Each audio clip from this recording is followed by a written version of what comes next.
காஞ்சிபுரம், திண்டுக்கல், மதுரை மற்றும் விருதுநகரில் சட்டப்பேரவை தொகுதி பாமக நிர்வாகிகள் நியமனம் தொடர்பான ஆலோசனைக் கூட்டம் நடைபெற்றது. காஞ்சிபுரம் மாவட்டம் திருப்பெரும்புதூர் மற்றும் ஆலந்தூர் சட்டப்பேரவை தொகுதி நிர்வாகிகள் நியமன கூட்டம் மாவட்ட செயலாளர் ஹரிகிருஷ்ணன் தலைமையில் நடைபெற்றது. இதில் முன்னாள் நடுவண் அமைச்சர் ஏ.கே. மூர்த்தி, மாநில இளைஞரணி செயலாளர் செந்தில், துரைராஜ் ஆகியோர் கலந்து கொண்டு நிர்வாகிகளிடம் விண்ணப்பங்களை பெற்றுக் கொண்டனர்.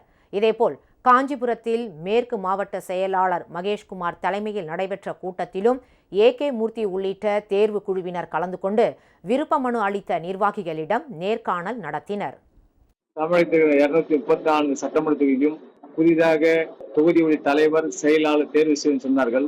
அதே போல மகளிர் சங்கத்துடைய தலைவர் செயலாளர் புதிதாக போட வேண்டும் சொன்னார்கள். 32 சட்டமன்ற தொகுதியிலும் ஆங்காங்கே ஆயிரக்கணக்கான கட்சியுடைய தொண்டர்கள் அழைத்து ஒரு மனு கொடுத்து இந்த சட்டமன்ற தொகுதியுடைய தொகுதி தலைவர் செயலாளர் நான் பணியாற்றுவேன் என்று ஒவ்வொருவரும் இங்கே மனு கொடுத்திருக்கார்கள். இதேபோல் திண்டுக்கல் மாவட்டம் நிலக்கோட்டை சட்டப்பேரவை தொகுதி நிர்வாகிகள் தேர்வு குறித்த கூட்டம் மாவட்ட செயலாளர் சிவக்குமார், மாவட்ட தலைவர் மணி ஆகியோரது தலைமையில் நடைபெற்றது. இதில் வன்னியர் சங்க மாநில செயலாளர் வைத்தி, தஞ்சை மண்டல பாமக பொறுப்பாளர் ஐயப்பன், தென்காசி மாவட்ட செயலாளர் இசக்கிமுத்து உள்ளிட்டோர் கலந்து கொண்டு விண்ணப்பங்களை பெற்றுக் கொண்டனர். பாட்டாளி மக்கள் கட்சியினுடைய சட்டமன்ற தொகுதி வாரியாக தொகுதி தலைவர், செயலாளர், மகளிர் அணி தலைவர், செயலாளர் நியமனங்கள் செய்வதற்கான மனுக்களை பெற்று வந்து கொண்டிருக்கின்றோம். ஆய்வு செய்து எங்களுடைய மருத்துவர் ஐயா அவர்களிடத்திலும் சென்னை அவர்களிடத்திலும் பரிந்துரை செய்ய இருக்கின்றோம்.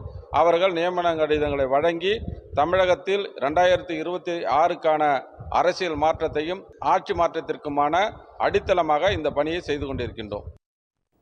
மதுரை மாவட்டம் கருமாத்தூரில் மாவட்ட செயலாளர்கள் கே.பி. ராஜா, அழகர்சாமி, முருகன் ஆகியோரது ஏற்பாட்டில் நடைபெற்ற கூட்டத்தில் உழவர் பேரியக்க தலைவர் ஆலயமணி, மாநில இளைஞர் சங்க செயலாளர் முருகசாமி, மாநில மாணவர் அணி செயலாளர் கோபிநாத் ஆகியோர் கலந்து கொண்டனர்.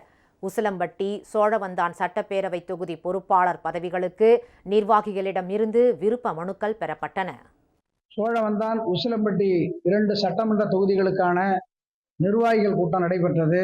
இந்த 2 சட்டமன்ற தொகுதிக்கும் தொகுதி அளவில் தலைவர், செயலாளர், மகளிர் சங்க தலைவர், செயலாளர் போன்ற பொறுப்புகளை தேர்வு செய்வதற்கான கூட்டம். இந்த கூட்டம் 234 தொகுதிகளிலும் 2026 நடைபெறுகிற சட்டமன்ற தேர்தலில் சிறப்பாக பங்கெடுப்பது என்ற அடிப்படையிலே இந்த பொறுப்பாளர்கள் நியமனம் நடைபெற்றுக் கொண்டிருக்கிறது. இதேபோல் விருதுநகர் மாவட்டம் ஆவியூரில் ஒன்றிய செயலாளர் பாண்டிசாமி தலைமையிலும் மாவட்ட செயலாளர் டேனியல் முன்னிலையிலும் நடைபெற்ற திருச்சுழி சட்டப்பேரவை தொகுதி நிர்வாகிகள் நியமன கூட்டத்திலும் ஆலயமணி உள்ளிட்ட தேர்வு குழுவினர் பங்கேற்றனர். பாமக நிர்வாகிகளிடமிருந்து அவர்கள் விண்ணப்பங்களை பெற்று நேர்காணல் நடத்தினர்.